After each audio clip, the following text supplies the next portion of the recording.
Hello students, कैसे हैं आप। उम्मीद करती हूँ आप सब अच्छे होंगे।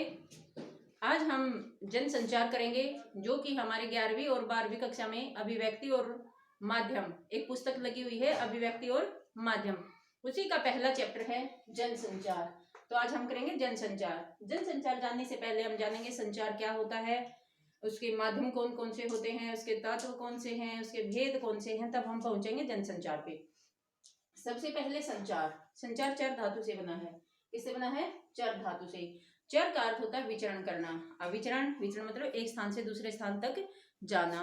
अब देखो बेटे, वो किसी भी चीज का हो सकता है। जैसे हम एक स्थान से दूसरे स्थान तक जाते हैं, हमारा हो सकता है, किसी भी ध्वनि का हो सकता है, लाइट का हो सकता है, किसी भी चीज का एक स्थान से दूसरे स्थान तक जाना। लेकिन हम जिस संचार की बात कर रहे हैं वो है क्या? विचारों का, सूचनाओं का, एक स्थान से दूसरे स्थान तक पहुंचना। तो वो विचार, सूचनाएं क्या है? सूचनाओं, विचारों या भावनाओं का, क्या बताया मैंने? सूचनाओं, विचारों या भावनाओं का एक स्थान से दूसरे स्थान तक। अब एक स्थान से वो दूसरे स्थान तक कैसे पहुंचेंगे? दृश्य माध्यम से, श्रव्य माध्यम से, ठीक है ना, या लिखित या मौखिक रूप से। तो सूचनाओं, विचारों या भावनाओं का दृश्य, श्रव्य या लिखित या मौखिक माध्यम से एक स्थान से दूसरे स्थान तक पहुंचना ही क्या कहलाता है? संचार कहलाता है। जीवन में संचार प्रक्रिया आवश्यक है, क्योंकि संचार नहीं होगा तो हम मानव नहीं रहेंगे। अगर हम मानव है तो दो लोगों के इंटरेक्शन के बीच में इंटरेक्शन होना जरूरी है। ठीक है, तो ये है संचार। अब देखो, अब अगर आपको मान लिया मैंने कहा कि आपको एक बुक चाहिए, अब आप अपने पेरेंट्स को क्या बोलोगे कि मुझे बुक चाहिए, बोलकर बोलोगे ना, या फिर ऐसे ही पेरेंट्स समझ जाएंगे कि आपको किसी चीज की जरूरत है। तो इसमें दो लोगों का होना आवश्यक है। अब दो लोग तो हो गए, लक्ष्य नहीं है इसके, दो लोग तो हो गए, दो व्यक्ति तो हो गए इसके बीच, लेकिन उनके बीच में किसी न किसी सूचना का या किसी भावाभिव्यक्ति का होना भी आवश्यक है। अब देखिए बेटे, संचार की परिभाषा के बाद हम पढ़ते हैं संचार माध्यम। माध्यम क्या होता है?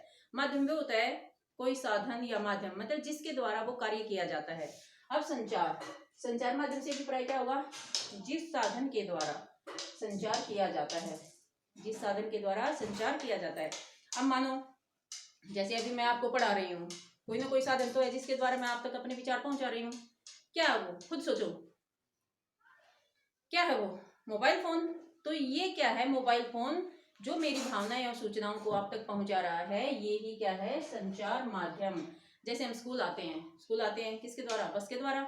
तो बस भी क्या है? संचार माध्यम। ठीक है, आपके पहुंचने का माध्यम है ना।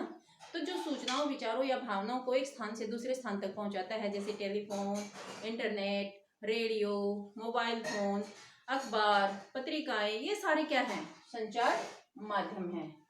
ठीक है, अब देखो बेटे, संचार जाना हमने, संचार माध्यम जाना। तो संचार के तत्व कौन कौन से होते हैं, कि किन किन से मिलकर संचार होता है? अब तत्व में सबसे पहले आता है संचारक। तत्व कौन सा है पहले? सबसे संचारक या स्रोत, जो सूचना को भेजता है। कोई भी भावना, विचार या सूचना है, उसको भेजने वाला संचारक कहलाता है। अब देखो, जैसे मैं वीडियो बना रही हूँ, अभी मैं आपको पढ़ा रही हूँ, तो संचारक यहाँ कौन हुआ? बोलो, मैं, क्योंकि सूचना को भेजने वाली कौन हूँ? मैं। तो संचारक मैं हूँ। मान लिया मैंने आपका टेस्ट लिया, आपने अपना टेस्ट करके मेरे पास अपना टेस्ट क्या करवाया? भेजा। ठीक है, तो वहां संचारक कौन हुए? वहां संचारक हुए आप। तो यहाँ संचारक का मतलब क्या होगा? सूचना को भेजने वाला। ठीक है, अब एक उदाहरण लेते हैं। जैसे आपको अपने दोस्त से बुक चाहिए, आपको अपने दोस्त से बुक चाहिए। अब आप बुक कैसे मांगोगे? सबसे पहले क्या करोगे? या तो कॉल करोगे उसको कि भाई मुझे आपकी बुक चाहिए। दूसरी बात क्या करोगे? मान लिया कॉल नहीं की, तो आप मैसेज टाइप करोगे या नहीं करोगे? तो वो मैसेज टाइप करना या कॉल करने ही क्या कहलाता है? करने वाला ही क्या कहलाएगा? स्रोत या संचारक। तो संचारक कौन हुआ? सूचनाओं को भेजने वाला। विचारों को भेजने वाला ही क्या कहलाएगा? संचारक। क्या कहलाएगा? संचारक। दूसरा, कुटीकरण। कुटीकरण या हम इसको एनकोडिंग भी कह देते हैं। एनकोडिंग। अब देखो, एनकोडिंग क्या है? एनकोडिंग, अब जो विचार या सूचनाएं मैंने आपके पास भेजी हैं उसको या तो मैंने कहा कि फ़ोन करके बताएंगे हम बुक मांगनी है तो, या फिर टाइप करेंगे। जो मैसेज टाइप कर रहे हैं, संदेश हम भेज रहे हैं, वो टाइप करना, उसको टाइप करने के लिए भाषा की जरूरत होगी या नहीं? वो ही उसके कूट चिन्ह हैं। कूटीकरण मतलब उस संदेश को भाषाबद्ध करना। अब भाषाबद्ध कैसे करना है? मतलब उस मैसेज को उस लैंग्वेज में, उस भाषा में भाषाबद्ध करना, टाइप करना। अब देखो, जो भाषा आप जानते हैं, मान लिया आपने बुक मांगी है, आप हिंदी लैंग्वेज जानते हैं, तो आपका दोस्त भी हिंदी अच्छे से जानता हो। अगर आप इंग्लिश में लिख रहे हैं तो आपका दोस्त भी इंग्लिश भाषा को अच्छे से जानता हो। ठीक है, तो ये क्या कहलाएगा? कुटीकरण। आपने भाषाबद्ध कर दिया उसको, क्या कहलाया वो? कुटीकरण। अब थर्ड है कूटवाचन। क्या है? कूटवाचन। कूटवाचन या हम इसको डिकोडिंग भी कह देते हैं। डिकोडिंग, एनकोडिंग का उल्टा डिकोडिंग। ठीक है, अब देखो मैसेज आप तक पहुंच गया, टाइप किया तो मैसेज आप तक पहुंचेगा। अब मैसेज आपके पास पहुंचा तो आप क्या करोगे? आप देख के यस मैम, ओके मैम, आपने अपने दोस्त से बुक मांगी, आपके दोस्त ने मैसेज पढ़ा, ठीक है ले जाना, जो भी है मतलब वो कहेगा। इसका मतलब उसने मैसेज है जो आपने संदेश भेजा है उसको समझा और वो टाइप करता है ओके ले जाना, जैसा भी है मतलब जैसे भी वो रिप्लाई करेगा तो वो क्या है? कूटवाचन, उसकी उलटी प्रक्रिया। ठीक है, अगर वो समझता है तो वो रिप्लाई देगा, जरूर देगा या नहीं? तो ये क्या है? कूटवाचन। कूटीकरण की उल्टी प्रक्रिया कूटवाचन कहलाती है। नंबर 4, प्राप्तकर्ता। प्राप्तकर्ता कौन हुआ? जिसको आपने मैसेज भेजा है उसके पास वो मैसेज पहुंच गया है, उसने देख लिया है, तो प्राप्तकर्ता कौन हुआ? जिसके पास आपने मैसेज भेजा है। अगर आपने अपने दोस्त से पुस्तक मांगी है तो आपका दोस्त क्या हुआ? प्राप्तकर्ता। क्लियर है यहाँ तक? तो इसको मैं एक चित्र भी बना देती हूँ, उससे भी आपको क्लियर हो जाएगा। कैसे देखेंगे? सबसे पहले क्या है इसमें? संचारक। क्या आया? संचारक। इसको बॉक्स में बना लेते हैं हम। इसके बाद क्या हुआ? कूटीकरण। इसके बाद क्या हुआ? कूटवाचन। यहाँ स्पेस थोड़ा कम है तो इसलिए इसको ऐसे ना सोचे कि ये क्या है, थोड़ा स्पेस की दिक्कत है। कूटीकरण, कूटवाचन। ठीक है, अब इसे नेक्स्ट क्या होगा? प्राप्तकर्ता। ये मैंने बनाए है ना इसके तत्व। अब ये प्राप्तकर्ता यहाँ आना था तो क्या हुआ? संचारक, कूटीकरण, कूटवाचन और प्राप्तकर्ता। अब ये देखो बेटा, संचार यहाँ से शुरू हुआ। भेजने वाला कौन था? संचारक। मिलने वाला जिसको संदेश मिला वो कौन था? कौन था वो? प्राप्तकर्ता। ठीक है, तो इनके बीच में क्या हुई है? प्रतिक्रिया। क्या कहलाएगा ये? प्रतिक्रिया। क्या कहलाएगा? प्रतिक्रिया, या हम इसको फीडबैक भी कह सकते हैं। क्या कह सकते हैं? फीडबैक। अब फीडबैक क्या होता है? जैसे मैं आपको समझा रही हूँ, अब मैं फीडबैक कैसे लूंगी? मैं आपसे क्वेश्चन पूछ के देखूंगी। अगर आप मेरे क्वेश्चन का जवाब सही दे रहे हैं तो इसका मतलब आप समझ रहे हैं। ये मैंने क्या ले ली? फीडबैक। अब यहाँ से इसने संदेश भेजा, यहाँ पहुँच गया, ठीक है, इसने रिप्लाई किया, तो ये क्या है?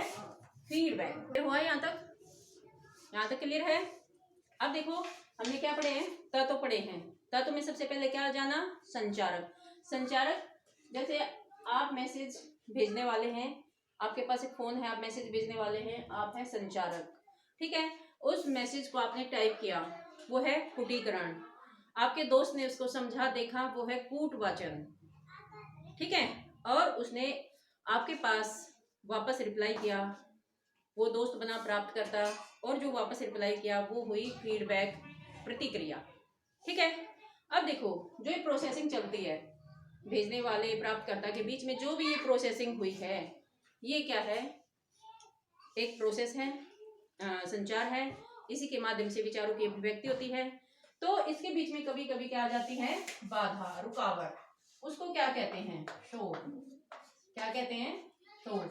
जैसे अब यूँ देखिए, आप फोन कर रहे हैं कई बार तो नेटवर्क कवरेज क्षेत्र से बाहर है, या फिर वही कुछ ऐसी वैसी ध्वनि जो मतलब अलग ही तरह की ध्वनि होती है, मतलब संचार नहीं हो पाता है, वो भी क्या है, शोर है। अब कुल ये देख लीजिए, जैसे मैं वीडियो बना रही हूँ, अभी कुछ आपको ऐसी वैसी आवाजें आ रही है, तो ये क्या है, ये भी शोर ही है। इन इससे 3 आगे है संचार के भेद, संचार के प्रकार। सबसे पहले क्या है, मौखिक संचार, मौखिक संचार। सेकंड है अमौखिक संचार, अमौखिक संचार। थर्ड है समूह संचार, ये समझ लेना, ये संचार ही है। फोर्थ है वैयक्तिक संचार, वैयक्तिक संचार।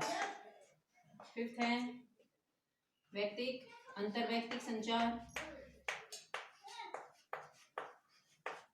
अंतरवैयक्तिक संचार। नेक्स्ट है सांकेतिक संचार,